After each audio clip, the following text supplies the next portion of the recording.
আসসালামু আলাইকুম বন্ধুরা, আশা করি আপনারা সকলেই ভালো আছেন। আল্লাহর দুটি নাম ঘুমানোর আগে পড়লে মনের আশা পূরণ হয়ে যাবে। আমি আপনাদেরকে অনুরোধ করব ভিডিওটি একেবারে শেষ পর্যন্ত দেখার জন্য এবং ভিডিওটিতে এক্ষুনি একটি লাইক দিয়ে দিন। চ্যানেলটি সাবস্ক্রাইব করে না থাকলে এখনই চ্যানেলটি সাবস্ক্রাইব করে দিন।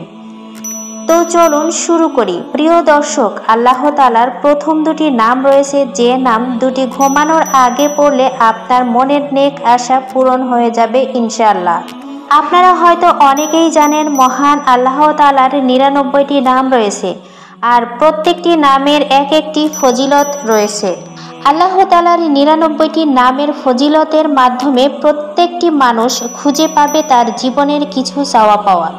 তাই বলছি, যদি আপনারা রাতে আল্লাহ তাআলার এই দুটি নামের আমল করেন তাহলে ইনশাআল্লাহ খুব তাড়াতাড়ি আপনার মনের সব ইচ্ছে আল্লাহ তাআলা পূরণ করে দেবেন। দর্শক, আল্লাহ তাআলা নিজেই বলেছেন, তোমরা আমার নাম ধরে ডাকো, আমি তোমাদের ডাকে সাড়া দিব। তাই কোনো মুসলমান আল্লাহর এই নামের আমল ছেড়ে দিবে বলে আমার মনে হয় না। প্রিয় দর্শক, প্রথমেই আমি এই নামের আমল আপনি কিভাবে করবেন সেই নিয়মকানুন বলে দেব, তাহলে শুনুন সেই নিয়মকানুনগুলো। রাতে যখন আপনার ঘরে লোকজন ঘুমিয়ে পড়বে তখন আপনি নির্জনে একা বসে আল্লাহর নামের এই আমলটি করবেন। দর্শক, আমল শুরু করার আগে আপনি কয়েকবার দুরূদ শরীফ পাঠ করে নেবেন, কারণ আল্লাহ রাসূল সাল্লাল্লাহু আলাইহি সাল্লাম বলেছেন, যে দোয়ার শুরুতে দুরূদ শরীফ পাঠ করা হয় না সেই দোয়া আল্লাহর কাছে পৌঁছায় না। তাই বলছি, আপনি এই দোয়াটি করার পূর্বে, এই আমলটি করার পূর্বে কয়েকবার দুরূদ শরীফ পাঠ করে নেবেন। এখন আপনি বলতে পারেন, দুরূদ শরীফ তো কয়েক ধরনের, এখন আমরা কোন দুরূদ শরীফ পড়ব? তাই আগেই বলে রাখলাম, আপনি নামাজের মধ্যে যে দুরূদ শরীফ পড়া হয় চাইলে সেই দুরূদ শরীফও পড়তে পারেন, অথবা সবচেয়ে ছোট যে দুরূদ শরীফ সাল্লাল্লাহু আলাইহি ওয়াসাল্লাম, এটা দ্বারাও দুরূদ শরীফ আদায় হয়ে যাবে। তাই আপনি এই দুরূদ শরীফটিও পড়তে পারেন। হ্যাঁ, কয়েকবার দুরূদ শরীফ পাঠ করার পরে তারপর আপনি আল্লাহর খাস এই দুটি নাম এর আমল করবেন। আল্লাহর এই খাস দুটি নাম হলো আল্লাহুস সামাদ। আল্লাহ একটি নাম আর সামাদ আরেকটি নাম। তো কয়েকবার দুরূদ শরীফ পাঠ করার পর আল্লাহুস সামাদ, আল্লাহুস সামাদ এভাবে ১০০ বার পড়বেন। পড়ার পরে একবার সূরা ইখলাস পাঠ করে নেবেন। কুলহু আল্লাহু আহাদ, আল্লাহুস সামাদ, লাম ইয়ালিদ ওয়ালাম ইউলাদ ওয়ালাম ইয়াকুল লাহু কুফুয়ান আহাদ।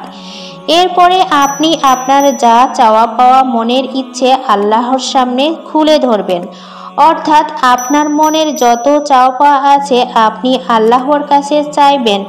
ইনশাআল্লাহ খুব তাড়াতাড়ি আপনার মনের সব ইচ্ছে আল্লাহ তাআলা পূরণ করে দিবেন।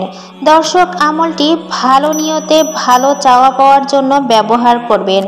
ইনশাআল্লাহ ১০০% কবুল হবে, এর মাধ্যমে কোনো সন্দেহ নেই। কারণ আল্লাহ নিজেই বলেছেন, তোমরা আমার নাম ধরে ডাকো, আমি তোমাদের ডাকে সাড়া দেব। দর্শক, আমি আপনাদের ভালোর জন্য আবারও বলছি, আমলটি করার আগে আপনি কয়েকবার দুরূদ শরীফ পড়ে নেবেন। তারপরে ১০১ বার পড়বেন আল্লাহুস সামাদ, আল্লাহুস সামাদ, আল্লাহুস সামাদ। এভাবে ১০১ বার পড়ার পরে একবার সূরা ইখলাস পাঠ করবেন। এরপর আপনার চাওয়া পাওয়া যা কিছু আছে আল্লাহর কাছে চেয়ে ঘুমিয়ে পড়বেন। প্রিয় দর্শক, আজ তাহলে এই পর্যন্তই। ভিডিওটি ভালো লাগলে অবশ্যই লাইক, কমেন্ট, শেয়ার ও সাবস্ক্রাইব করবেন এবং আপনাদের যদি কোনো প্রশ্ন থাকে তাহলে অবশ্যই আমাদের কমেন্ট করে জানাবেন। আমরা চেষ্টা করব আপনার প্রশ্নের সঠিক উত্তর দেওয়ার। সকলেই ভালো থাকবেন, সুস্থ থাকবেন এই প্রত্যাশায়। আল্লাহ হাফেজ।